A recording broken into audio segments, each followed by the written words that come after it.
about that. Well, would you rather live in North Korea or South Korea? Would you rather have lived in East Berlin or West Berlin? It's true, of course, that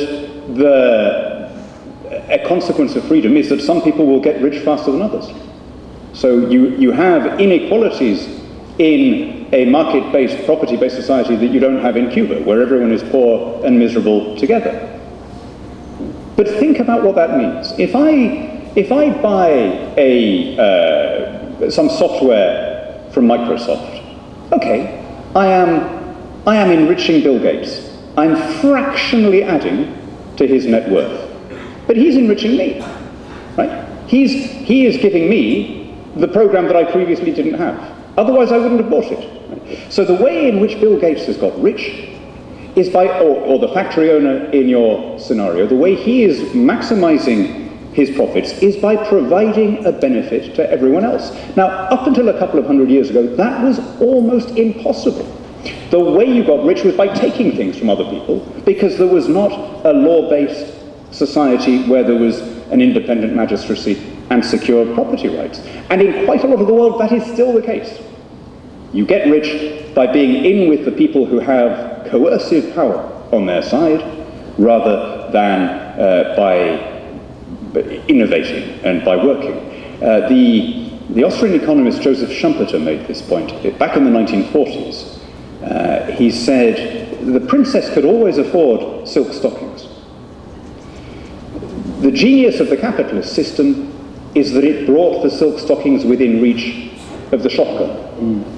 In other words, for the first time, there was a system that encouraged you to look out to the welfare of anyone who wanted to buy stuff from you.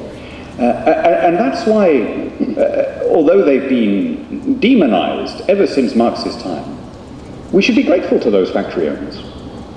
And you know what, even to the investment bankers and all the rest of it who are optimizing the allocation of capital, because that's what's driving the standard of living for everybody else. Now, let me make one other point, with your permission, if I may. So, of course, it is true that you have patchy growth. Some areas, some individuals and some regions grow faster than others. And whenever there is a change, a disruption, that can be traumatic. So in my constituency, when I was in the European Parliament, I had what was left of what had been a huge shipyard in Chatham in Kent. It had employed 12,000 people at height. It had closed in 1984, I think, which was just the moment in Britain when we really accelerated with the move from an industrial to a service-based society. So there were coal mines and steel mills closing all over the UK, and the transition was traumatic.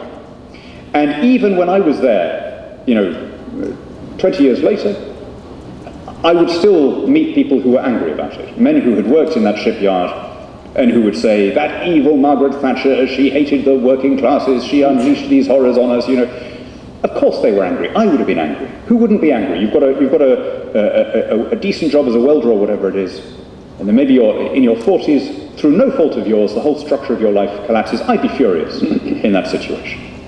But it's only fair to tell that story right the way through to the end. The constituency where that shipyard used to stand had, going into COVID, had an unemployment rate of 2.6%. There are now more people working where the dockyard used to be than when there were ships there.